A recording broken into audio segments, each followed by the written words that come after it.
স্বাধীনতার পরে প্রথম প্রতিষ্ঠিত বিশ্ববিদ্যালয় যেহেতু ইসলামী বিশ্ববিদ্যালয়, আমাদের বিশ্ববিদ্যালয় যথেষ্ট পরিমাণ উন্নত এবং পরবর্তীতে আমাদের শিক্ষার মান সম্পর্কে আমাদের হয়তো বা একটু সচেতন থাকতে হবে এবং পরিবেশ সম্পর্কে ছাত্র রাজনীতিমুক্ত ক্যাম্পাস হলে আশা করি আমার মতো ভালো হয়। সব কিছু মিলিয়ে একটা সুন্দর এবং সুশৃঙ্খল পরিবেশের মাধ্যমে ক্যাম্পাসটা হয়তো বা ভবিষ্যতে গঠিত হলে ভালো হবে।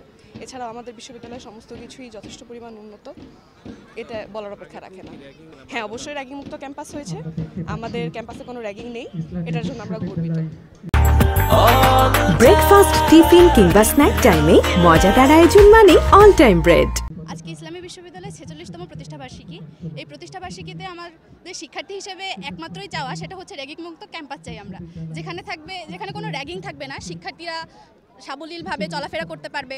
আমাদের সবাই পরিবার ছেড়ে এখানে আসি আমরা, তো সেখানে অবশ্যই আমাদের একমাত্রই চাওয়া থাকবে যে প্রথমেই এসে এখানে নিজেদের কমফোর্টটা ভালো মতো পায় এবং অবশ্যই আমরা র্যাগিং মুক্ত ক্যাম্পাস চাই।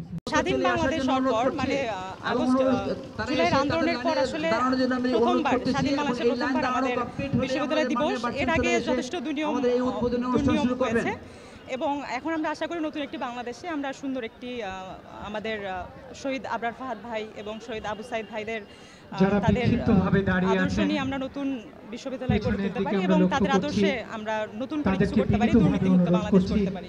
তাদের জন্য নির্ধারিত শশা স্ট্যান্ডে দাঁড়ানোর জন্য তাদের বিভাগে জি অবশ্যই। এখন আমাদের নতুন ভিসি স্যার নিয়োগ হয়েছেন নকিব মোহাম্মদ নসরুল্লাহ স্যার। আমরা আশা করছি তার নেতৃত্বে আমরা খুব দ্রুতই সেশন জট সমস্ত কিছু কাটিয়ে উঠবো এবং অন্যান্য বিশ্ববিদ্যালয়ের মতো আমরাও এগিয়ে যাবো আর কি। ইসলামী বিশ্ববিদ্যালয় বর্তমানে যে অবস্থানে আছে এর থেকে আমি ইসলামী বিশ্ববিদ্যালয়ের একজন শিক্ষার্থী হিসেবে চাইবো যে বিশ্ববিদ্যালয়ে আরও উন্নতি হোক, আমাদের বিশ্ববিদ্যালয়ের পরিবেশ আরও সুন্দর হোক, আমাদের পড়াশোনার যে বর্তমান যে অবস্থা আছে আরও উচ্চশিক্ষার ক্ষেত্রে ইসলামী বিশ্ববিদ্যালয় আরও এগিয়ে যাক, এটুকুই চাই।